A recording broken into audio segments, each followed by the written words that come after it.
Hi everyone, today I will show you a bike tour between L'Aquila City and the village of Santo Stefano di Sessanio.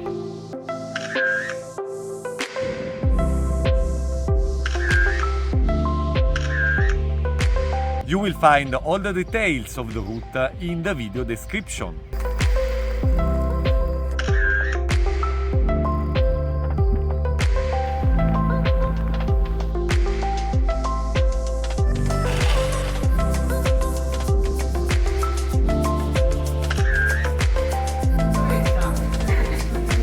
Buon appetito!